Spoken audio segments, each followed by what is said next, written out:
like they play with that kind of passion. They do. And the fans, they pay money to come see them play with that kind of passion because it helps them to be the successful basketball players that they are. Yeah, I go back to something I think Sue said a couple seasons ago in the WNBA.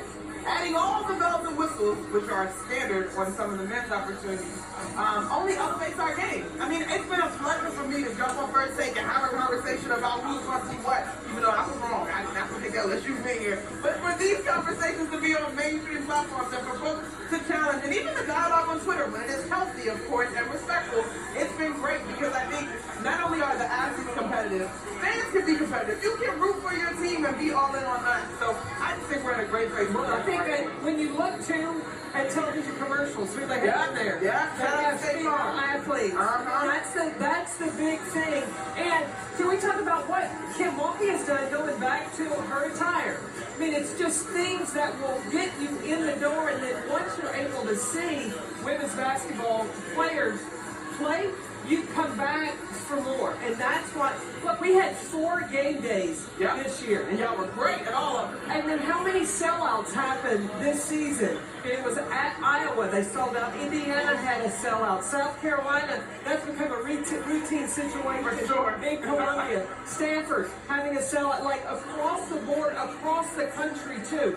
And no disrespect to the Blue Bloods of women's basketball. Yeah. Connecticut, South Carolina, Tennessee, Notre Dame. Yeah. Okay, they aren't here. Now, it's not to say that they won't be back, but to have other programs be able to get here shows you the parity of women's basketball. We love that. We talked a lot about like the breakthroughs and the breakouts, and not just for the players themselves, but for these teams as well. This is the first time that we've had a title game that didn't have a 1 seed in it since 2011. So to see that, we just saw pictures of Kim sort of soaking it all in and looking around and saying, wow, the crowd. What's this moment like? Since you're certainly the only one that can understand as a coach to finally reach the promised land, and it's done and it's over and everything you've been building for is finally completed. Like, what are you feeling like in these moments? I can tell you that, and I believe this, that Kim Mulkey is thinking the accomplishments of those women that are on her team. Yeah. Nobody believed that they would be able to get here, and it was their head coach's only 2nd year. Yes, they came there because they thought that she could eventually guide the program there,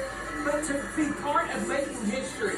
I mean, this is the first national championship, men or women, for LSU, and to be on that team, your name will be etched in the record books for the rest of your life. You will be able to bring your children and your grandchildren back to LSU and go, I did that. Yes, indeed, that raptor is going to be labeled glamorously.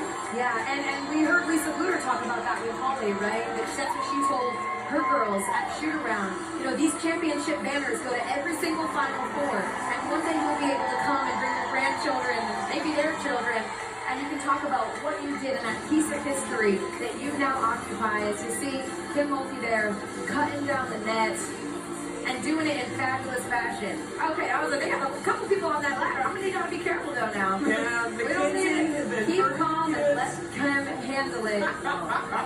Just incredible. There you go. Somebody help her down. She got her heels on too.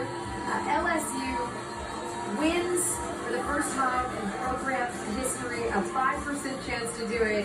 But listen, as we've heard time and time again, this isn't a series, right? You only have to beat the team one time. That's right. And that's exactly what they did. We will be back on the other side. We'll present the Coach's Trophy to Kim Mulkey. Stick around as our post-game coverage from